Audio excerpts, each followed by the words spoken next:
Patingnan ng video. Isa lang. Okay. Ang wika ng kabataan. Mga pagbabagong nagaganap ngayon.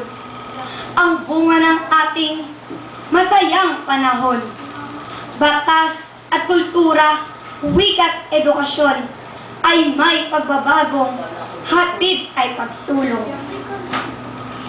Sa bawat pagsulong ay kasangkot ako bilang kabataan, masigla't aktibo.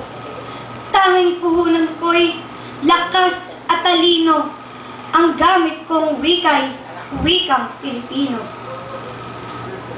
Sa tuwing ang wika'y palalaganapin, nangunguna ako sa mga gawain, sa pagsasalita at pagsulat din.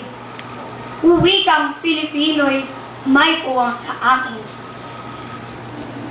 Wikang Pilipino'y sinlawak ng gubat, sintayog ng bundok, sinlalim ng dagat.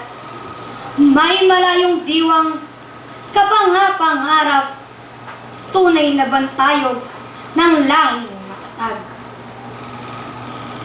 Kabataan ako, Pilipinong tunay. Kabalikat ako ng wika kong mahal.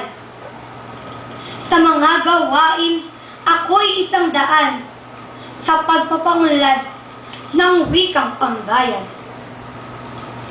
Bilang kabataan, ako'y naririto. Gamit ko ang wika saan man magtungo. Paggamit ng wikang tatak Pilipino, isabay sa landas ng nasyonalismo.